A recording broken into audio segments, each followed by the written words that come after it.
7:22. ¿Cuánto me complace la oportunidad que tenemos a continuación de ir al reencuentro con nosotros, a ese diálogo necesario que debe ser permanente y sobre un tema tan sensible? Como dice la canción de Héctor Lavoe, todo tiene su final, nada dura para siempre. Llegamos al mundo y tempranamente entendemos, sino que lo digan los magallaneros, perdón, fue un chiste. Fue un chiste, se me ocurrió. Chuy, ¿te gustó el chiste? ¿Te gustó? Ah, no, Chuy es magallanero también. Por Dios. Retomo la seriedad, retomo la seriedad. Desde temprano sabemos que hay un final de lo que, mire, Carmen está gozando, de lo que es la vida. Pero ¿cuánto cuesta aceptarlo? Vamos a hablar del duelo, que es una emoción, bueno, inherente, impepinable al ser humano. María Esther Franco, psicóloga especialista en asesoramiento y desarrollo humano, terapia familiar y parejas, está con nosotros para hablarnos de este tema. María Esther, qué gusto y bienvenida. Buenos días. Gracias, Eduardo. Un gusto para mí. De verdad que siempre es un placer compartir contigo y con tu audiencia. María Esther, ayer fue el Día del Amor y la Amistad. Y bueno, estoy seguro, te podrás imaginar cuántas personas ayer destilaron especialmente ese dolor por la ausencia de alguien querido que ya no está en este plano. Eh, ¿Cómo ayudarnos a entender esa ley de vida que cuesta tanto aceptar, verdad? Sí, bueno, superar un duelo siempre es difícil.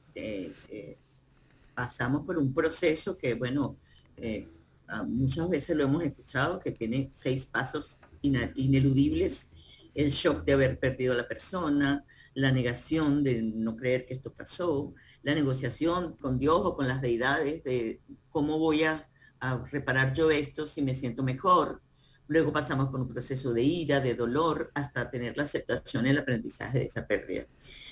Definitivamente que no es fácil y depende de las experiencias, del tiempo, de la conexión que teníamos con esa persona y muchas veces requiere acompañamiento terapéutico para poder superar esta pérdida. Esa conciencia que tú estás, o ese proceso que tú estás describiendo, eh, tenemos que aplicarlo a lo largo de la vida, porque pareciera que siempre nos estamos despidiendo, por supuesto en distintos niveles de intensidad, ¿verdad? La vida es un constante encuentro y una constante despedida. Eso es correcto. Las personas a veces piensan que las pérdidas son exclusivamente por muerte, pero cuando hablamos de duelo es definitivamente perder algo. Puede ser perder un empleo, perder una mascota, perder una persona, perder un objeto que sea de valor para nosotros, pero en cualquier caso hacemos siempre ese proceso hasta llegar a la aceptación y a la comprensión de que vino a enseñarnos eso a nosotros en la vida. A veces son experiencias exclusivamente emocionales, a veces incluyen otros ámbitos como el financiero, por ejemplo, como el relacional, y en función de la gravedad de esa pérdida será más fácil o más difícil superarlo. Ahora fíjate, María Esther, ¿no? Cosas mías.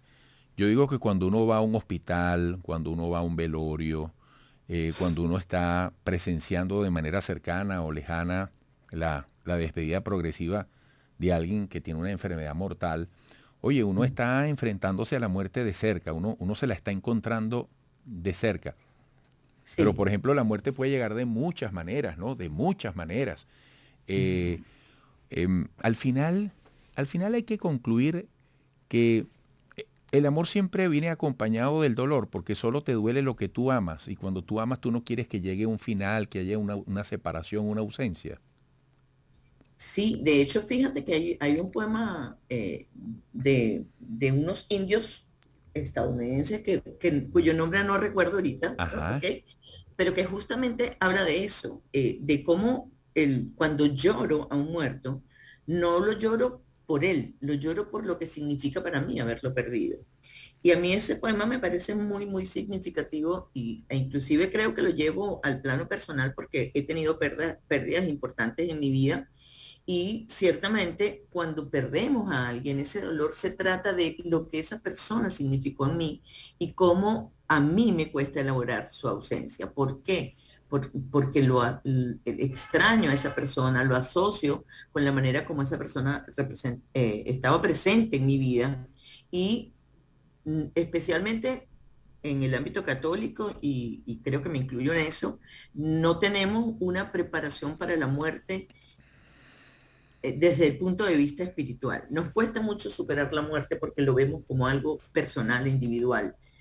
Hay otras culturas donde la muerte tiene un significado distinto, que tiene que ver con trascendencia, que tiene que ver con elevación, y más bien la muerte es percibida como una posibilidad de ascenso y cercanía a las deidades, a Dios, etcétera, en lo que cada quien entienda. Pero para nosotros, o para el mundo occidental, las pérdidas son vistas como la carencia, como la ausencia, y has dicho algo que es muy importante, ni siquiera en las enfermedades largas como el cáncer, etcétera, que nos, de alguna manera, por la forma en que progresan, deberíamos esperar que esto ocurra. El esperar o tener la certeza, inclusive, entre comillas, certeza, porque bueno, el humano no tiene mucho control sobre esto, pero tener la probabilidad cierta de que esto va a ocurrir no nos prepara para que no nos duela en el momento que ocurra. Oye, María Esther, espero que podamos volver a conversar brevemente, brevemente. Por supuesto, lo acabas de decir, todo va a depender de la cultura, pero ¿qué es la muerte? ¿Cómo debemos intentar una comprensión?